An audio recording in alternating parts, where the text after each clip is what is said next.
time, I'd say, for 3 questions. I know Sister Charlotte had her hand up first. Okay, Sister Charlotte, this brother. Go ahead, Sister. And we ask that you be very concise with your questions. The power is on. Is it? We can hear you. I can speak without it, actually. My question is for Sister Yasmin, because I am confused by certain aspects of the legal system. My question is, can a prosecutor bring criminal charges independently, or must every criminal charge come from a grand jury?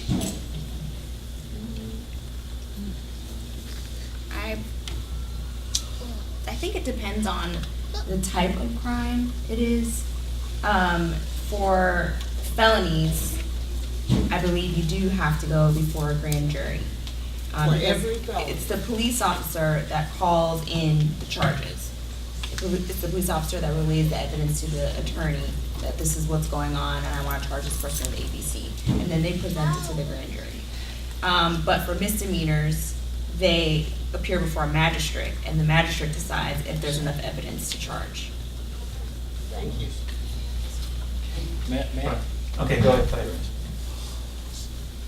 Yes, Assalamu alaikum, sister. Let me first say that I am not an attorney and I'm not giving legal advice.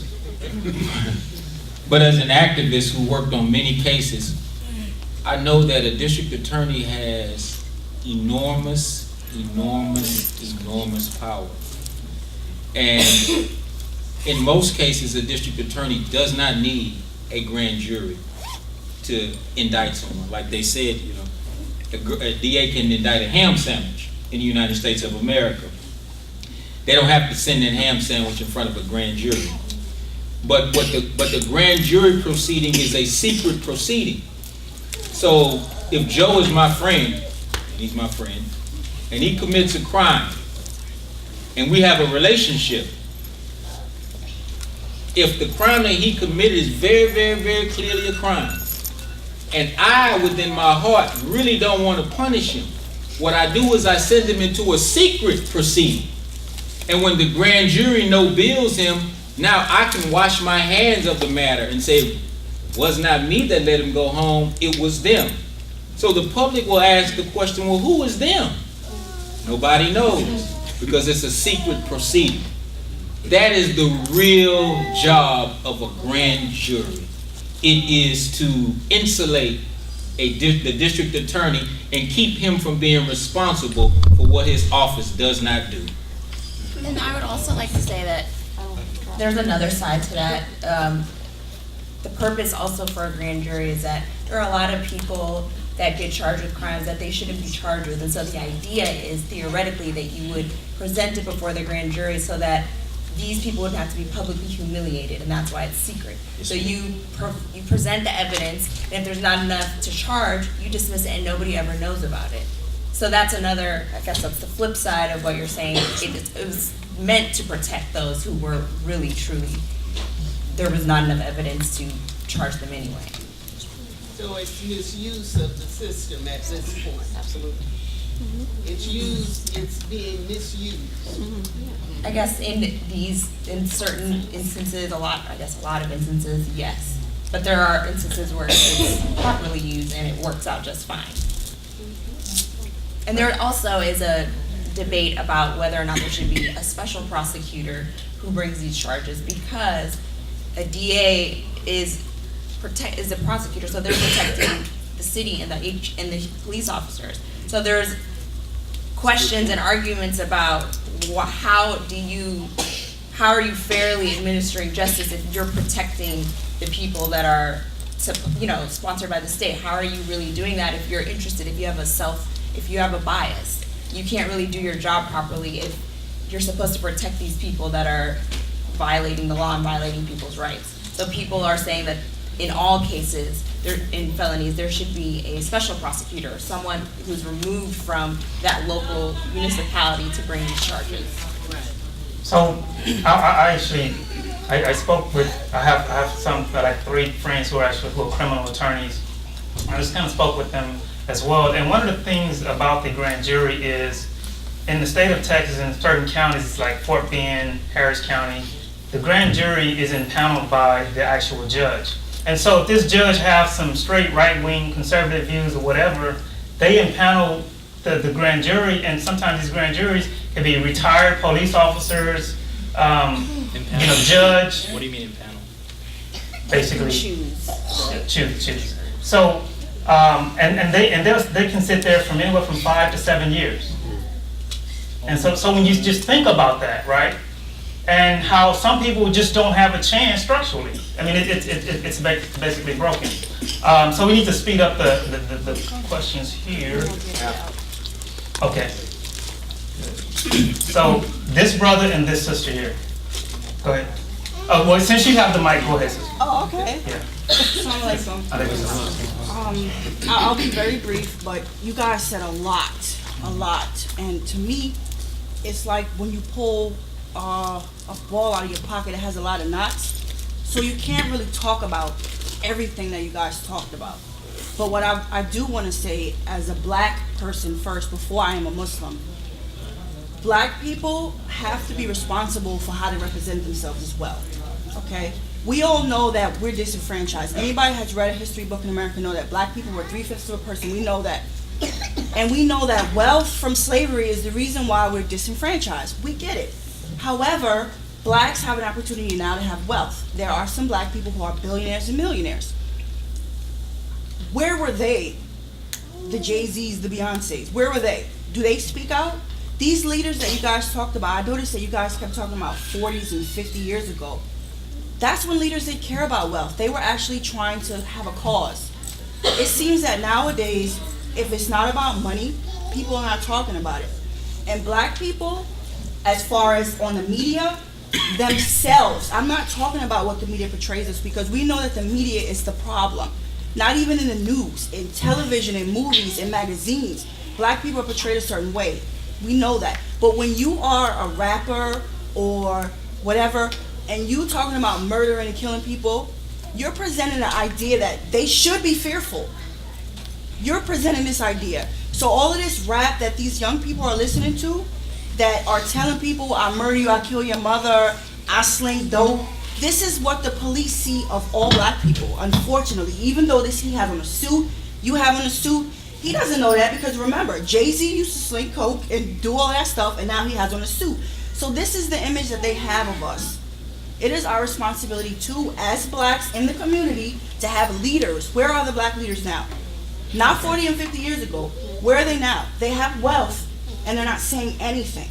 So black people need to be responsible first. We have to police home before we expect anybody else to police us. I'll let you, but I want to reply to that, okay. just to push back a bit. And obviously, this is a conversation that we can't just, because I would disagree that, I do agree that, there's a whole conversation that we need to have amongst ourselves, okay. Right? But it sounds like it is blaming the victim, so to speak. No, it's not. Right? We're not victims. We have wealth now. No, what I'm saying with regards to what happened in Ferguson, what happened in New York, what happened. This is what I'm saying is, and so some people would say, well, who puts Jay-Z out there? Who makes them right? Because I would say there are African American leaders standing up and making change. Where are they? Where? Who would benefit? Are you talking about here? No. Where are the Malcolms? Where are the Martins of 2014? Where are they? Well, Al Sharpton sold out. We're not talking about Al Sharpton. If I start naming names, right? But they don't. Maybe someone won't. And I don't think we need just some bigger than life leader. It starts right here in Houston. Right. Amongst ourselves. Right? So, brother here. So I wanted to ask a question more towards the question about religious apathy. And my question has to do with the fact that you guys mentioned Palestine and Syria, and Muslims are often mobilized towards those issues. But the form of mobilization often just comes in the form of a monetary donation. And the challenge of addressing structural issues, it often requires more than simply a monetary donation. And so I wanted you guys to offer some comments on how do we as a Muslim community and even just generally people begin to encourage or change the narrative about what it means to be active or do something. Because as Muslims, we often just quote hadiths about charity and the benefits of charity, but we think of that in terms of money and not in time or skill or any other way. And now, everyone answer that question. Joe. I'll start. I think it's an excellent question, and it's one that Muslims have to be very, when we talk, and I think that you're right. I think that a lot of times we have a fundraiser, we're very happy that we've raised a lot of money, and then we don't necessarily have a relationship with those that we've raised the money for. I remember a mentor of mine when I was young, who, before he was Muslim, had already sponsored 5 or 6 children in the Muslim world to take care of them as they were orphans, and he followed up with them as if he was a stepfather or something like that, because he said he wanted to be uniquely connected to their experience and to be able to understand what their needs are. When things get too organizational, bird's eye view, the fundraiser becomes an outlet for us to feel good about ourselves for a very short time, and then we lose sight of what the big issue is. I'll draw attention to, I think, which was a huge mishap on the part of many people that are presented as American Muslim leaders, and that was their participation in organizations, and this is through activism, what they saw as activism. Participation in organizations that were actively involved in the structural apartheid and racism, specifically in Palestine. And when they were challenged on that, they were, hey, we're just being active.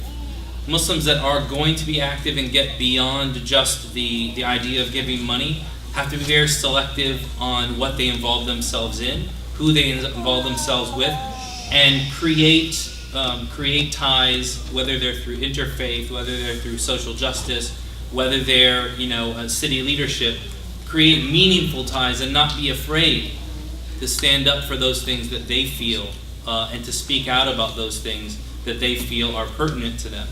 Brother Mustafa mentioned earlier that he said jokingly, I'm afraid of myself, and I think as Muslims a lot of times we're afraid of ourselves as well. We are afraid to identify with our faith, and a friend of mine said it jokingly recently. He said, I came across this guy, this Muslim brother, mashallah, he was so beautiful, but he looked just like a terrorist, right?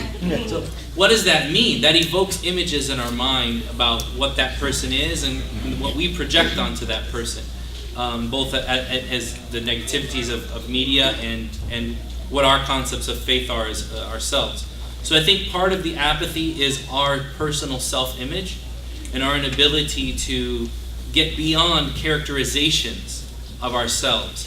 Faith, with regards to our faith, with regards to our race, with regards to our social status, and find those things, find those avenues that are going to be advantageous for us to further the causes that we feel are good for us and good for our communities, as well as not further the cause of other people, or not further other people's causes who in reality are trying to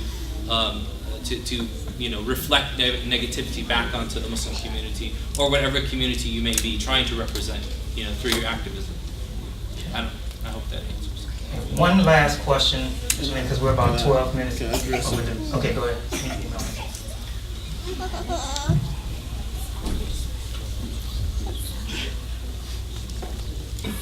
Change begins with each and every one of us. I know that's a cliche, but look at how America has changed over the past 50, 60 years.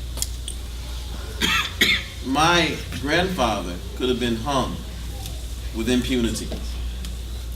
Okay, not even all the media attention that's happening now, it wouldn't even been a blip.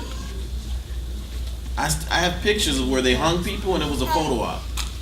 There's people dressed with Sunday hats on and smiling for the camera, and there's a dead human being sitting there. They were celebrating killing another human being.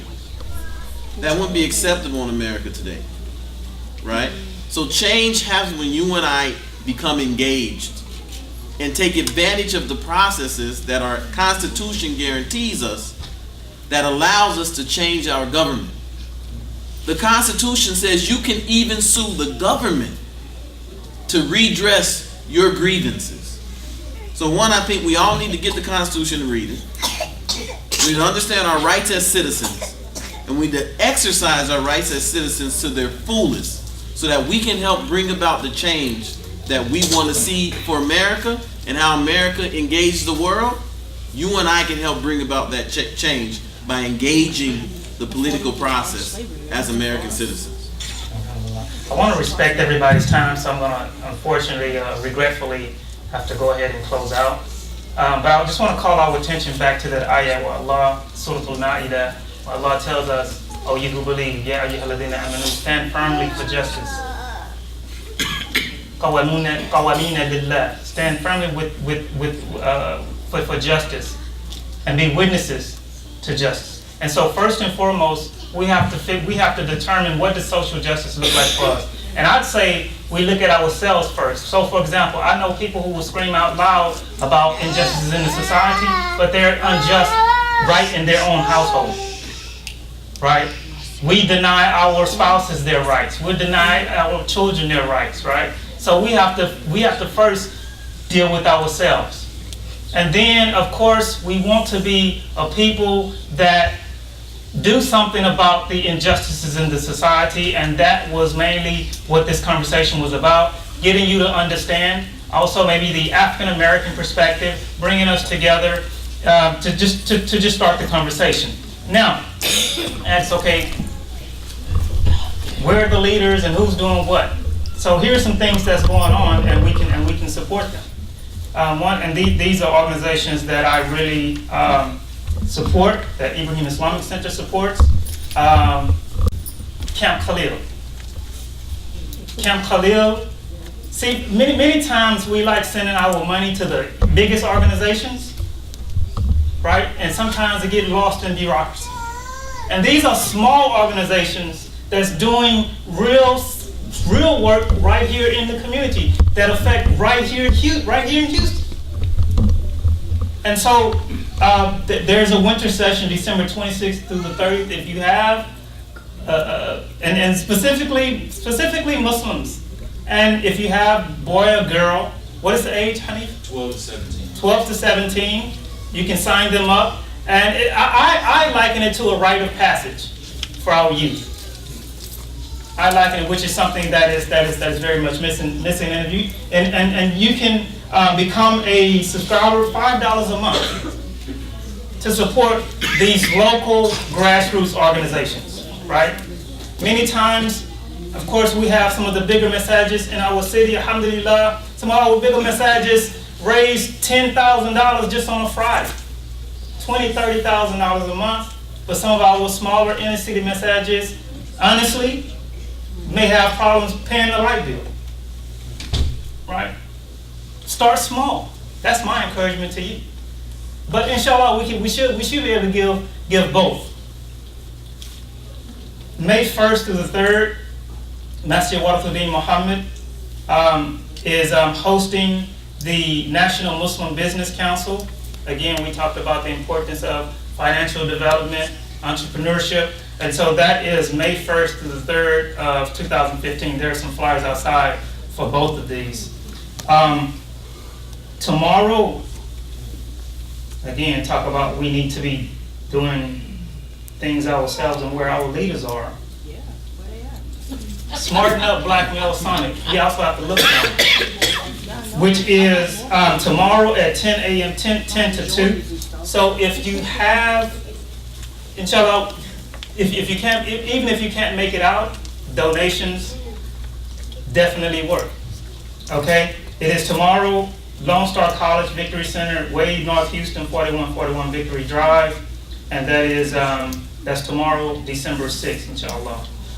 Very, very powerful conference, very, very real, very grassroots, solving the problems answering the questions. And I said sometimes it starts small. Many times we look for the huge organization. We look for the things that if it's not getting media attention, we think nobody's doing that.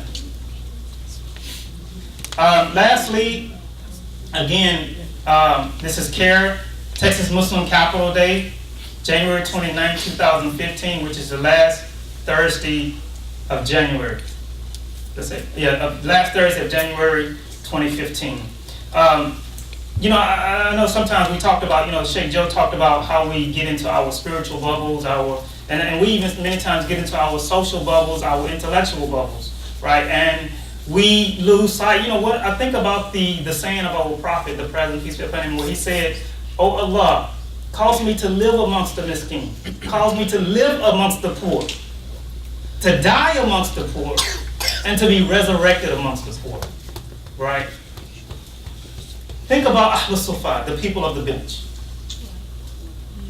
The people, in other words, this is grassroots talk, right? Now people say, well, this is not the Prophet sallallahu alaihi wasallam hoping and praying that he was poor, because he also made the dua, "Oh Allah, I seek your refuge from poverty, debt, and the oppression of men."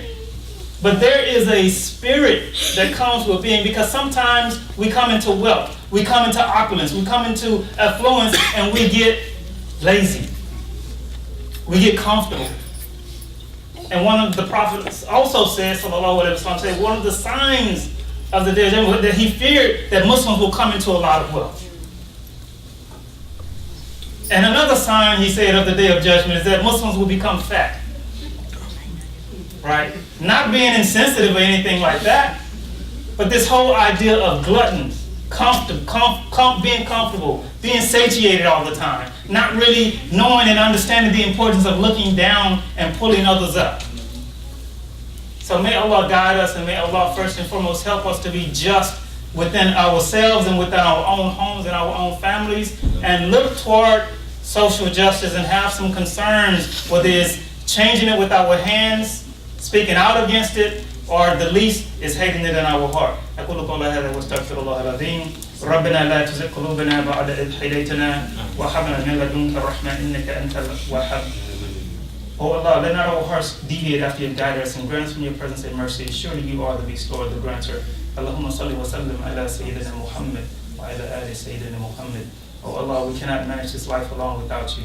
Please make of our lives what you want it to be, what you prefer them to be. Do not allow us to act on our own. Allow us to act only in accordance with your will. We hear and we obey. Our Lord, forgive us. Amen. Please take some food on the way out.